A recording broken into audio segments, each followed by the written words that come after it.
다음 6번 보겠습니다. 토론자들의 말하기 방식에 대한 설명으로 적절한 것을 고라고 했어요. 자, 이 문제를 풀어가는 방법이 뭘까요? 지문이 약간 길다는 느낌이 들 수 있습니다. 먼저 문제를 잘 보시고요. 적절한 것을 말하기 방식에서 적절한 것을 고라고 했어요. 자, 선택지를 먼저 봅니다. 선택지를 1, 2, 3, 4번을 보면서 토론이 갖고 있는 일반적인 특징, 원칙에서 벗어나 있다면 저는 문제가 있는 것일 겁니다. 반대측은 논제의 의문을 제기하여 주장을 강화하고 있다. 반대를 하려면 당연히 토론의 주제가 논제잖아요. 토론의 주제에 의문을 제기해서 주장을 강화하는 건 자연스럽습니다.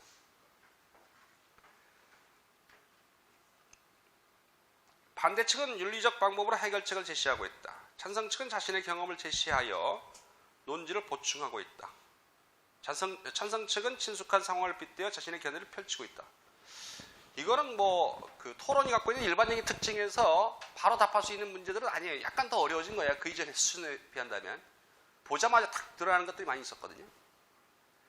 지문을 읽어보면은 찬성 반대측 얘기가 나와 있으니까, 자, 사회자가 무엇에 대해서 묻고 있는데, 학교 폭력을 방관한 학생에게도 책임을 물어야 한다를 주제로, 자, 학교 폭력을 방관한 학생, 그 사람들한테 책임을 물어야 한다. 자, 찬성 측은 물어야 한다에 대한 찬성이죠. 친구 학교 폭력에 의해 희생되고 있는데도 자신에게 피해가 올까 두려워 아무런 조처를 취하지 않는 학생들이 많다고 합니다. 이러한 행동으로 인해 학교 폭력은 점점 확산되고 있습니다.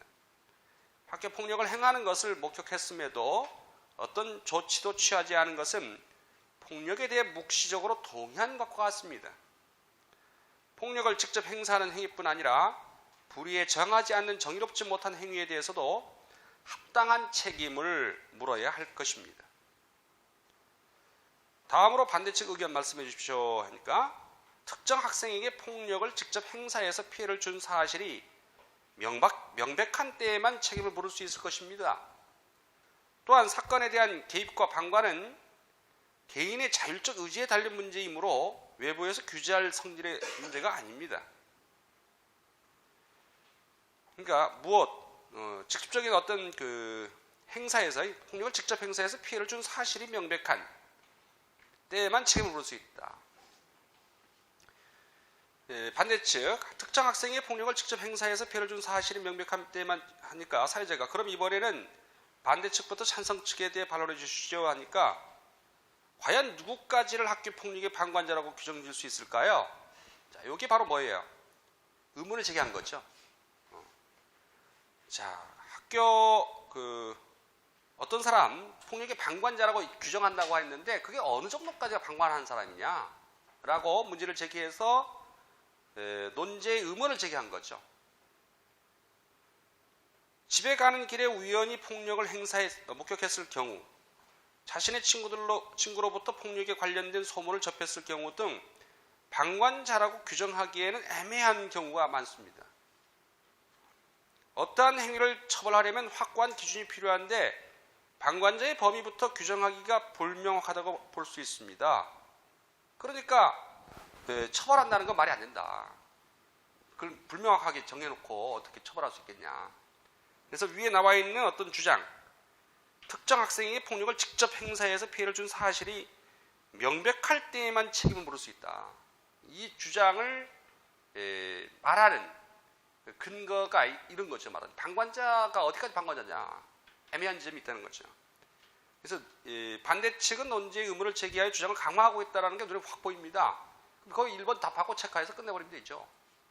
나머지들은 뒤에 부분 가보면 윤리적 방법 얘기하는 것도 찬성 측 쪽에서 얘기한 것이고요. 실제 보면 자신의 경험을 제시한 것은 지금 바로 논지를 보충하고 있대요. 자신의 경험을 제시하여. 이것도 찬성 측이 아니라 아니구나. 양쪽 다 그 경험에 대해서는 얘기 안 하고 있어요. 자신의 직접적인 경험은 없어요. 아예. 친숙한 상황을 빗대어 자신의 견해를 펼치고 있는 것은 지금 찬성 측이었습니다. 반대 측이었습니다. 반대 측에서 학교 갈 때 그걸 지켜보는 자들 뭐 이런 얘기, 보게 된 자들 이런 얘기를 하고 있으니까 그런 경우에만 또 적용될 수 있겠죠.